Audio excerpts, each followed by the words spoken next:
हाँ तो मित्रों, स्वागत है आपका हमारे YouTube चैनल नवलगढ़ एकेडमी में। आज मैं महेंद्र देवत खुद आपके साथ हाजिर हूँ कल आयोजित होने वाले पेपर पर्यावरण शिक्षा को लेकर। लाइक, शेयर, सब्सक्राइब, ये बात की बात, सीधा काम की बात, आते हैं पहली यूनिट पे। हाँ तो पहला चैप्टर अपना पर्यावरण और पारिस्थितिक तंत्र। देखो, इससे 3 प्रश्न पूछे जाएंगे, 2 तो छोटे प्रश्न और 1 निबंधात्मक प्रश्न। तो इसमें 5 प्रश्न है।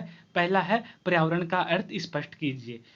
इसमें ये देख लीजिए आप, पर्यावरण का अर्थ, अवधारणा, संप्रत्यय। चाहे आपसे तीनों में से कोई सा भी शब्द पूछे, आपको लिखनी परिभाषा ही है, समझे। दूसरा प्रश्न है जैवमंडल से आप क्या समझते हैं, इसके कितने भाग होते हैं।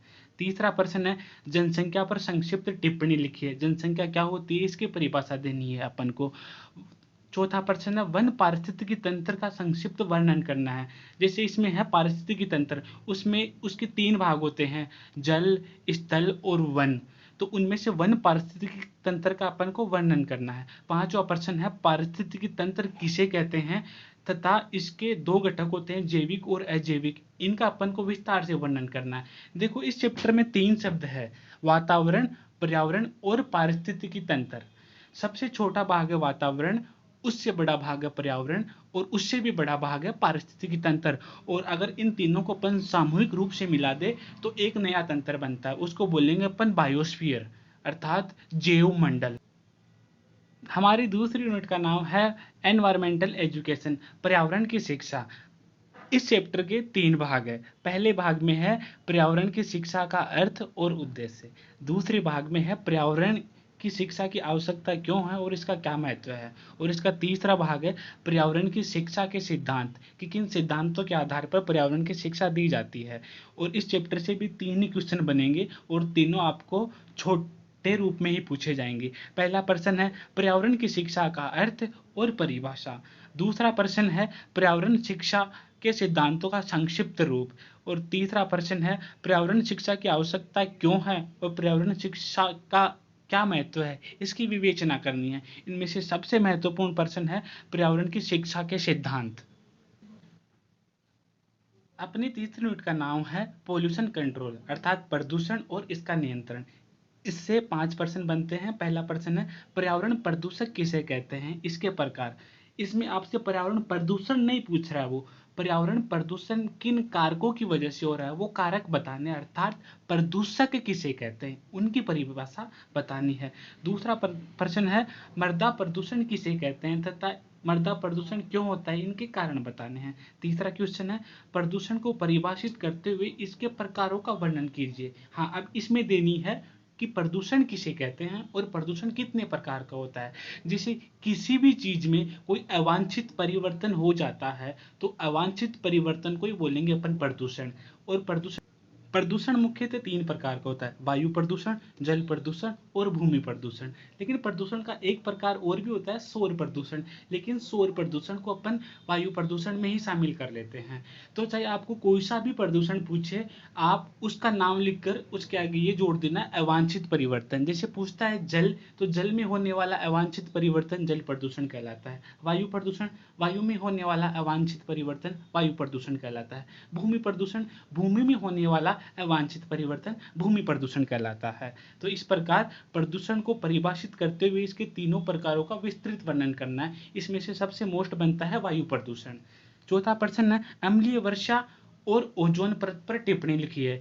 इनमें से दोनों में से एक कन्फर्म पूछा जाएगा, चाहे ओजोन पूछ ले या अम्लीय वर्षा पूछे, तो आपको याद होना चाहिए। जैसे मैं बात करूं अम्लीय वर्षा की, जो साधारण वर्षा होती है ना, उसकी पीएच 5.6 होती है और साधारण वर्षा में CO2 घुलनशील होती है। लेकिन अम्लीय वर्षा में क्या होता है, इसमें सल्फर और नाइट्रोजन के ऑक्साइड घुल जाते हैं, तो इसकी पीएच 5.6 से घटकर 4 तक आ जाती है और इसमें CO2 घुलनशील नहीं होती है। इस कारण ये सामान्य वर्षा की तुलना में ज्यादा हानिकारक है और ये हमारे मार्बल से बनी चीजों को, धातुओं को नुकसान पहुंचाती है और इनका संक्षारित करके इनका शरण करने लगती है। तो आपको याद होना चाहिए कि अम्लीय वर्षा क्या है और ओजोन परत क्या है।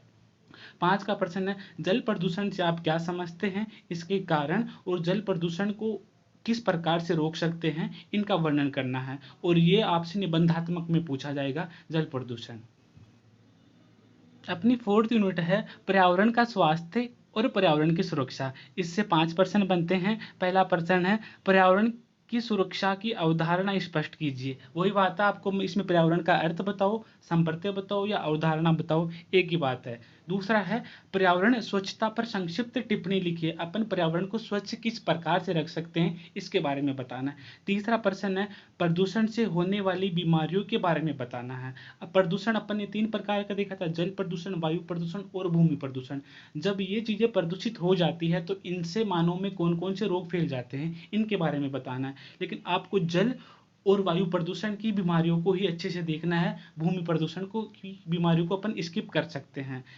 चौथा प्रश्न है मानव समाज एवं पर्यावरण के बीच क्या संबंध होता है इसके बारे में बताना है कि जो मतलब मानवीय समाज है उसका पर्यावरण के साथ क्या पारस्परिक संबंध है, उस संबंध की चर्चा बतानी है। 5 का प्रश्न है पर्यावरण के क्षेत्र में स्वयंसेवी संस्थाओं के द्वारा किए जा रहे प्रयासों का वर्णन करना है, जैसे चिपको आंदोलन, अपिको आंदोलन। इसके अलावा और भी ऐसे समाज सेवी वन संरक्षण इकाइयां जो पर्यावरण को बचाने में अपना योगदान दे रही है, जैसे एनजीओ मान लो या और कोई गैर सरकारी संगठन मान लो, उनका वर्णन करना है। तो ये हो गई अपनी चौथी यूनिट। और अपनी 5 यूनिट है नेचुरल रिसोर्स मैनेजमेंट अर्थात प्राकृतिक संसाधनों का प्रबंधन। इससे 5 क्वेश्चन बनते हैं। पहला है प्राकृतिक संसाधनों से आप क्या समझते हैं, इनका वर्गीकरण, अर्थात अपन प्राकृतिक संसाधन कौन कौन से होते हैं इनका वर्गीकरण समझाना है। दूसरा है प्राकृतिक संसाधनों का संरक्षण क्यों आवश्यक है। तीसरा है पर्यावरण प्रबंधन क्या है तथा इसकी क्यों आवश्यकता है, इसके बारे में टिप्पणी लिखनी है। 4th प्रश्न अपना आपदा, आपदा किसे कहते हैं, आपदा का अर्थ बताते हुए अपन आपदा का प्रबंधन किस प्रकार से कर सकते हैं इसके बारे में लिखना है। 5 का प्रश्न अपना वन्य जीव और उनके संरक्षण के बारे में चर्चा करनी है। इसमें से 2 सबसे महत्वपूर्ण प्रश्न है, एक तो दूसरा प्राकृतिक संसाधनों का संरक्षण क्यों आवश्यक है, एक 5वां वन्य जीव और उनका संरक्षण अपन किस प्रकार से करते हैं इसके बारे में चर्चा करनी है। हाँ तो मित्रों, इस प्रकार अपन ने पर्यावरण शिक्षा के 5 यूनिटों के संभावित प्रश्नों के बारे में जान लिया है। आप यकीन मानना जो पिछले 4 प्रश्न पत्र हो गए हैं उनकी तुलना में इस वाले पेपर में आपको सबसे ज्यादा वेटेज देखने को मिलेगा। आप इनको याद कर लीजिए, मैं दावे के साथ कह सकता हूं इनमें 80 में से 60 नंबरों से ज्यादा का पेपर आपको देखने को मिलेगा। मैं महेंद्र देवत, हिम्मत, हरकत, होशियारी, हम जीतेंगे। साथ, सलाह, सहयोग, अमित। धन्यवाद। तो गाइज हम आगामी वीडियोस में और अच्छा प्रयास करने की कोशिश करेंगे। अगर आपको हमारी कोशिश अच्छी लगी तो अब चैनल को लाइक शेयर सब्सक्राइब जरूर करें। बहुत बहुत धन्यवाद।